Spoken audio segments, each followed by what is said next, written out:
Welcome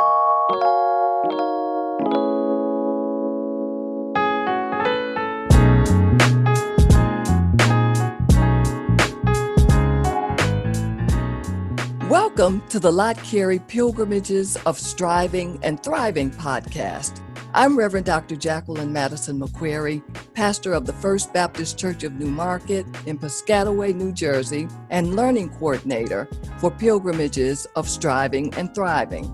The Pilgrimages of Striving and Thriving weekly podcast grows from a multi-year journey among pastors committed to flourishing in ministry.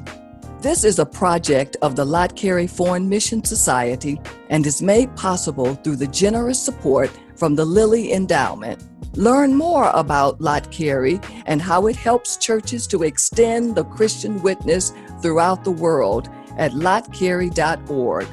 That's LOTTCAREY.org. Join us for weekly conversations with pastoral thought leaders who share wisdom from the Black church for the whole church. Let's join Reverend Dr. David Emmanuel Goatley, Associate Dean for Vocational Formation and Christian Witness at Duke Divinity School, and the Project Director for Lott Carey's Pilgrimages of Striving and Thriving.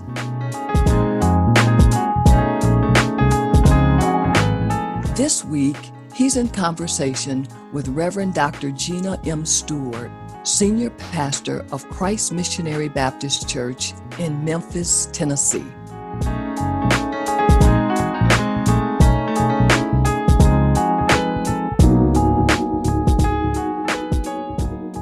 Welcome, Dr. Stewart. It's good to be with you today.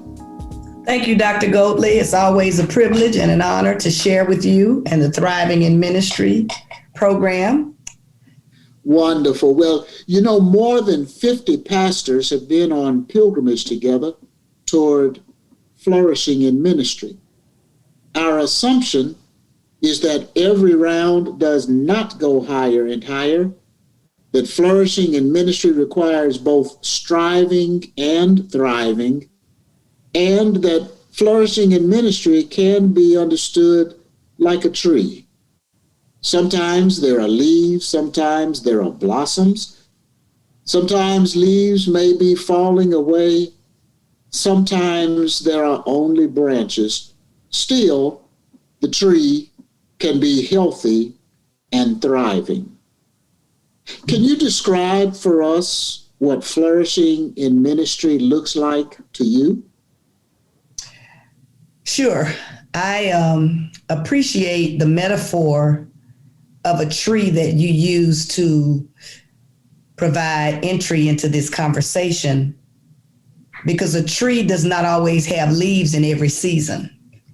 That does not necessarily mean that a tree ceases to be a tree, but in the words of Alicia Britt Chalet, it just detracts all advertisement of what it is. And so when I think about what it means to flourish in ministry, I think about it from the standpoint, the word that immediately comes to mind is resilience, because every profession has certain vocational, or what I would call occupational hazards, and the pastorate is no exception.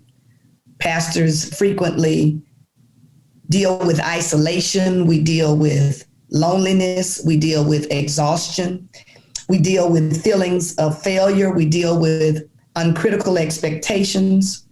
We often spend our time caring for others and find it difficult to care for ourselves. There's the shifting expectation of congregants, and not only shifting expectations, but sometimes even unrealistic expectations. The relentless demands of weekly preparation, which involves preparation for worship and sermon preparation, and then, if you can, there are times that the sermon preparation is compounded by the need to prepare for a eulogy or a member emergency. There's budget responsibilities and priorities. There are administrative duties. There's competition and comparison. And now we are actually in a pandemic. And all of these issues that can weigh on a pastor's shoulder. And so the ability to, or the capacity to adapt, to change, to respond to the various challenges in the various seasons of life or seasons of ministry are very important, because we learn to adapt to the changes that are taking place around us. And so for me, resilience has to do with our ability to respond effectively to these changes and crises, and yet not be damaged or diminished by the experiences. Because what I found in 25 years of pastoring and ministry, that change is probably the only constant. Well-being, even our well-being, is not static. And so it goes with the flow of our lives, and learning to ride those ebbs and flow, I believe, is essential to flourishing in ministry, because not every day will be a day that we are in summer. If we were to continue to borrow the imagery of the tree, and in many ways we go through seasons in ministry. And so the ability to adapt, the ability to be resilient, I think is very important to flourishing in ministry. And I would also add, Dr. Goatley, that there are some essential elements of flourishing. And I think that those elements include self and soul care. I learned this through the Lott Carey pilgrimage that you invited many of us to participate in several years ago. And self-care was one of the subjects that I had the responsibility for teaching, and learning to not just talk about self-care, but learning to embody that as a part of my lifestyle and who I am, I think is so essential to flourishing in ministry, because we only have one body to do this ministry in. And so while we are often given to work ourselves to death, and often given to thinking that somehow our ability to be busy is an indicator of our effectiveness in ministry, is not really what we read in Scripture. We see that Jesus, if we look at Jesus as a model, we see that Jesus often would steal away, or as I say, do a disappearing act for the sake of replenishing, because the demands of ministry are never ceasing. They are always there. And so we have to incorporate and build in space in our lives for self-care. And then I would also say that soul care is that other element that's important to flourishing, that non-negotiable commitment to spiritual disciplines. For me, that's a non-negotiable element of flourishing, that crucial link with the eternal God that Howard Thurman talks about is so essential for flourishing in ministry, because ministry has a way of wearing on the soul. I mentioned earlier that we often struggle with feelings of failure, feelings of inadequacy can be major distractions to us. And so that time of connecting with God so that we can return back to our sense of mission and identity and calling is very important to flourishing in ministry, because it's important to be who God has called us to be. And so often when we're looking at other people and looking at other ministries, we can become distracted by what we consider to be tertiary symbols of success, buildings, bodies, and bucks, cameras, cars, and cash. But returning back to that connection with God is a way of centering for me and reminding me of what's really important, and also helping me to remain true, not only to my congregation's mission, but I think it's central to my identity and calling as a preacher and pastor. I would also add that one of the other elements of flourishing is knowing how to set healthy boundaries. I think to some degree, all preachers or pastors are recovering approval addicts or people pleasers. And that in many ways, we come into the ministry because of our love for God and our love for people. But that love for God and our love for people and our love and our desire to make a difference, our desire to serve the present age, our desire to be a blessing to the people that we serve can often result in us saying yes when we really should say no. And the final thing I would say about flourishing is the necessity of holy friendships. We learned about this as well when we traveled with Lott Carey. Those life-giving friendships, those persons that are in our lives that can help us to not only celebrate those moments, but who also call us to accountability, and who help who will come alongside us and challenge us. Those relationships that I call them those persons in our lives who will level with us without leveling us.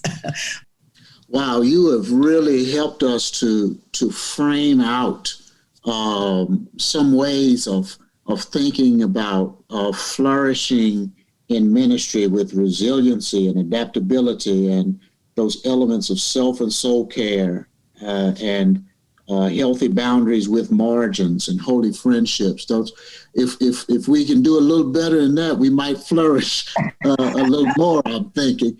And so one of the things that we are working on in our pilgrimages of striving and thriving is something that we call a formula for flourishing, not the formula, but a formula for flourishing. And that formula holds that if a pastor's leadership capacity plus the service context yields ministry content, there is a higher probability for flourishing. So we're assuming that there's an interrelationship between capacity, context, and content. And we don't assume that we can just drag and drop ministry models that you see something happening somewhere else. After all, you do not expect to see a palm tree flourish in Maine. Right. And so can you talk to us about how your context of service as a pastor in Memphis has informed your content of ministry? You must be true to your context, because context matters. As you said, you wouldn't plant a palm tree in Maine because a palm tree would not survive in that climate. For me, my context of service has been essential, because ministry always happens in a context. It happens in a specific time, in a specific place, and there are cultures that tend to give shape and meaning and help inform our strategy for ministry. For example, my ministry context is that I was elected to a congregation, and I was fortunate to inherit a relatively stable congregation, which automatically gave me somewhat of an increased capacity for ministry.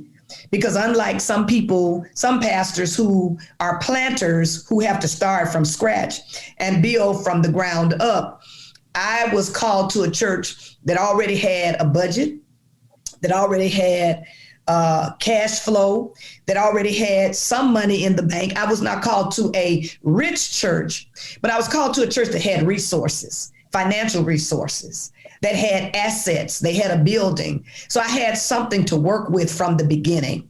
And not only did I inherit financial resources and assets, I also inherited human resources. I inherited an enthusiastic congregation who was energized by that moment in time, which in 1995, to be elected as a woman to an established Baptist congregation was history making in and of itself. And so I inherited a congregation that was not only excited about being a pioneer, but they were ready to do something fresh and new. And so they came with energy, they came with passion, they came with expectation. That kind of context helped to inform the content of my ministry. And not only that, but I serve in an inner city neighborhood. And so being in the inner city and not only being in the inner city, but also serving in a zip code that is the second poorest zip code in the city meant that I not only needed to pay attention to what was going on inside of our doors, but we needed to go pay attention to what was going on outside of our doors, because we didn't want to just be a club. We wanted to be a ministry. Part of my pastoral philosophy and ministry philosophy, pastoral philosophy and theology, and my ministry philosophy is that the church is an extension of the incarnation, that it is an extension of Christ's body, as Dr. J.D. Otis Roberts talks about in the prophethood of believers, and so Black believers. And so for me, being a ministry and being in that context meant that if we were really going to be a church and an extension of Christ's body, we could not just minister to the people that were inside of our doors. We also had a responsibility to minister to people who were outside of our doors. Hence, our church also has a very strong ministry of outreach to this day. Now, I cannot say that I was the originator of that outreach. I built on the legacy that I was handed from my predecessor, which is another element of my context. I inherited a church that had a legacy of service, a legacy of compassion, a legacy of ministry. That type of foundation, I believe, was very essential, not only to my ministry content, but also to ministry strategy. A word to our listeners. Lott Carey's Pilgrimages of Striving and Thriving podcast is funded by the Lilly Endowment through its Thriving in Ministry initiative. We'll be right back with more from the interview.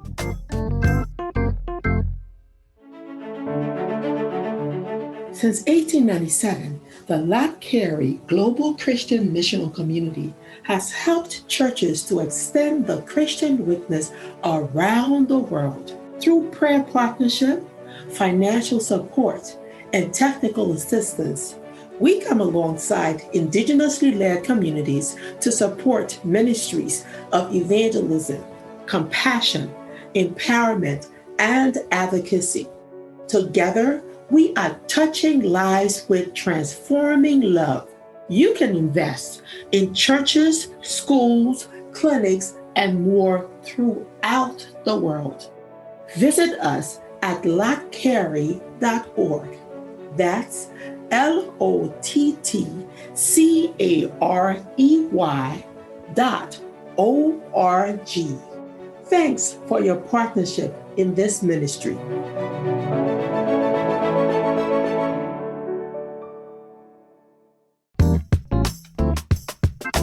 Welcome back to the Lott Carey podcast, Pilgrimages of Striving and Thriving. I'm Reverend Dr. Jacqueline Madison McQuarrie, the Learning Coordinator of Lott Carey's Thriving in Ministry program. Each week in this podcast, my colleague, Reverend Dr. David Emmanuel Goatley, interviews a prominent Black pastoral leader to gain insight for flourishing in ministry. Now back to more of the interview with Reverend Dr. Gina M. Stewart, Senior Pastor of the Christ Missionary Baptist Church in Memphis, Tennessee.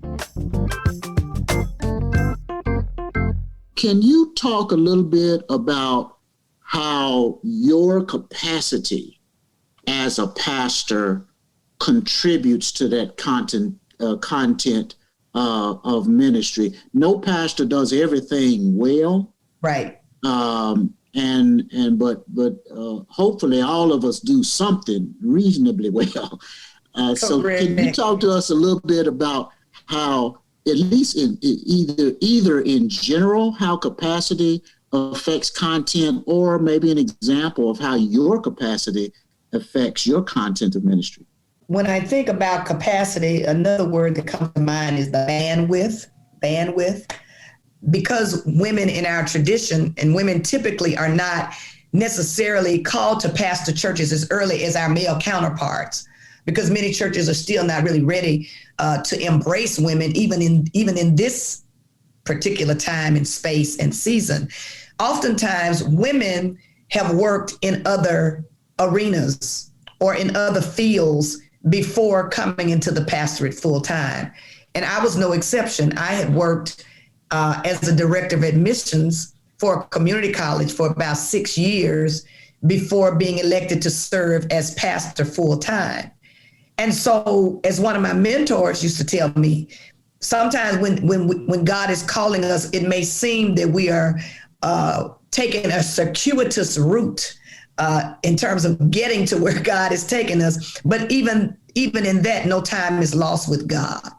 And so those experiences, those skill sets that I acquired in my immediate past job, it's not the only job, but in my most immediate past job as director of admissions for a community college, although it was not a quote unquote ministry position, there were aspects about that job that really prepared me for ministry, particularly in the area of administration, particularly in the area of learning to work with various personalities and in leadership. All of those skills I brought to the pastorate. Not only that, I had also just recently finished seminary, which is where I met you, Dr. Golden.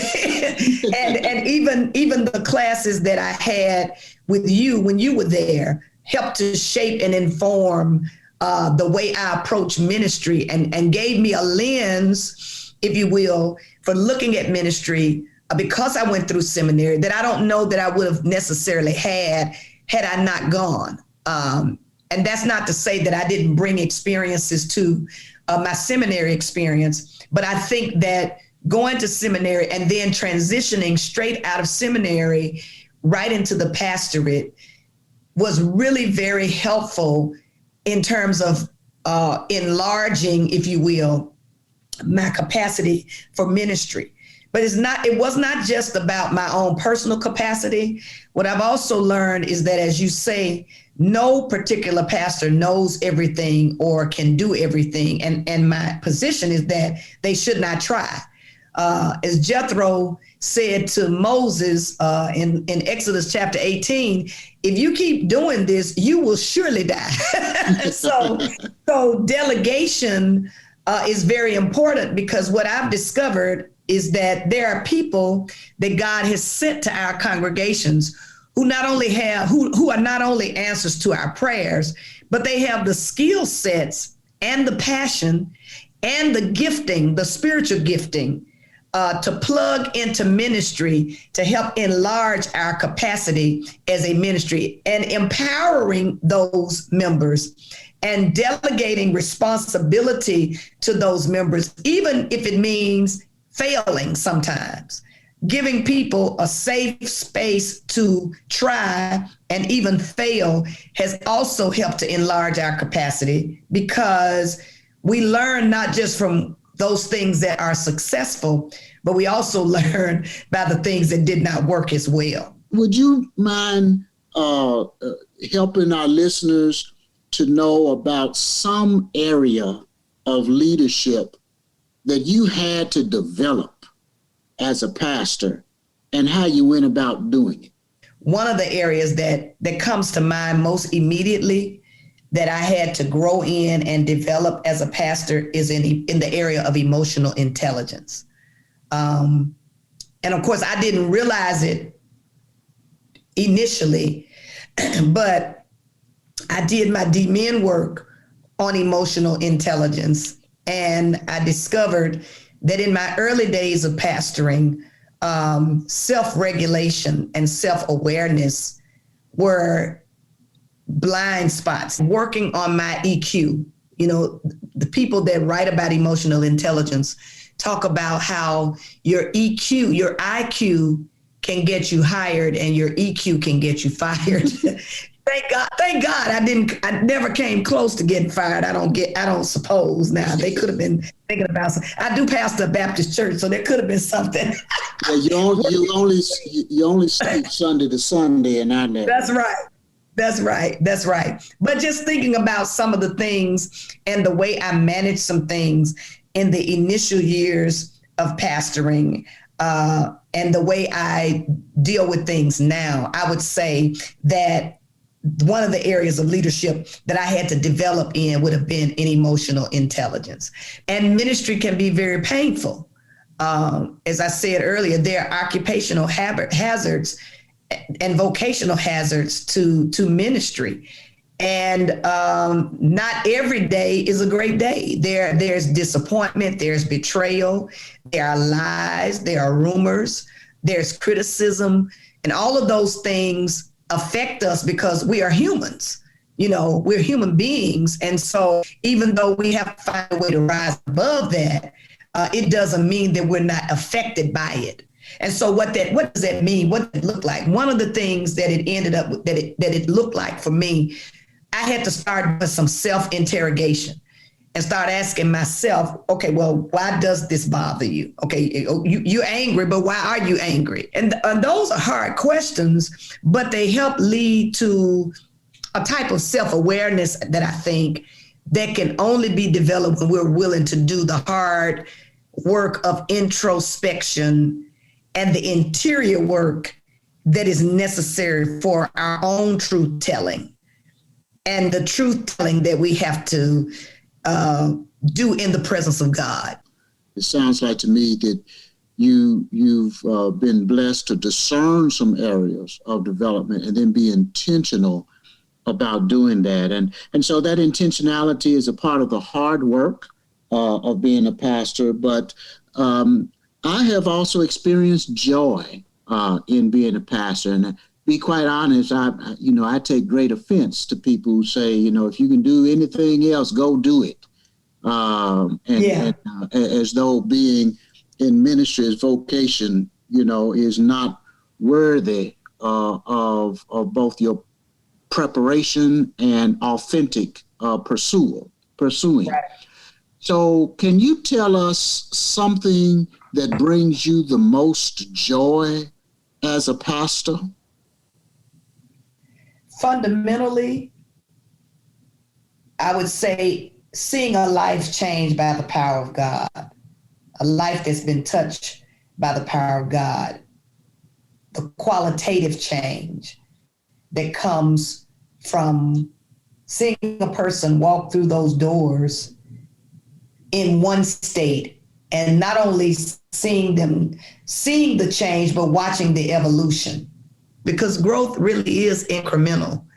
And so learning to be patient as God does the work in not only in them, but also in me has been one of the greatest joys of pastoring. I would also say that congregational care and pastoral care is a part of my DNA. And so I've made it a part of the DNA of our church.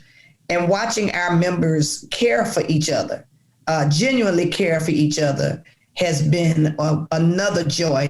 And then I'd also say caring for the community, being an extension of Christ's body, caring for the community in tangible ways, investing in global missions, and also being an employer. For, I would say, probably the last 20 years, we have been able to employ people and give them an opportunity for improvement over life circumstances. Of course, they're not getting rich, but they have stability. And the stability has given them a type of sustainability in their own lives. And it's just great to be able to do that through the church. I just have one more question as we come to the end of our time together. Okay. And that question is this: what advice would you like to give to our listeners around the country and around the world about what they might do to flourish in ministry? Being clear, having a sense of clarity about who I am, who God is calling me to be, and being able to walk in that calling with authenticity and with integrity, I think is important to flourishing in ministry, because people are not looking for somebody else. They're looking for the you that God made you to be. And then the final thing I would say is, as I said at the beginning of this conversation, and that is to have that non-negotiable connection with God, to stay connected to God. Jeremiah 17, verse 7 through 8 says it this way: blessed are those who trust in the Lord, whose trust is the Lord. They shall be like a tree planted by water, sending out its roots by the stream. It shall not fear when heat comes, and its leaves shall stay green. In the year of drought, it is not anxious, and it does not cease to bear fruit.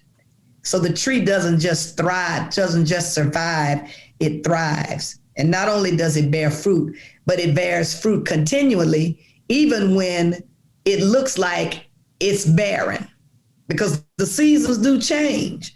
And there are seasons that we live through drought, but that tree is fueled by the unseen roots of our spirituality, which burrows deep and wide. And the source is God. I haven't lasted 25 years as a woman in ministry because I had all the gifts or the skills, or because I did everything right, or because I didn't make mistakes, or I didn't even sometimes try to run ahead of God. But I've been sustained because I've been connected to a life-giving source. And that life-giving source, that inner spirituality, has sustained me through every season of life or ministry in these 25 years. And my prayer is that however long I remain in this role, that life-giving source will continue to provide the strength and resilience to keep flourishing in ministry. Dr. Gina M. Stewart, the lead pastor of the Christ Missionary Baptist Church in Memphis, Tennessee. Thank you, Pastor Stewart, for the generosity of your time and your wisdom in our conversation on this Pilgrimage of Striving and Thriving podcast. Thank you for being with us today. Thank you, Dr. Goatley. It's my pleasure.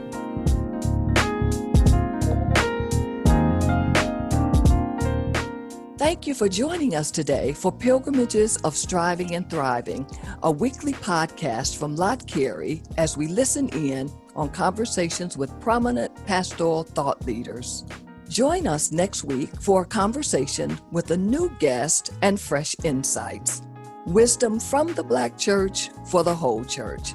I'm Reverend Dr. Jacqueline Madison McQuarrie.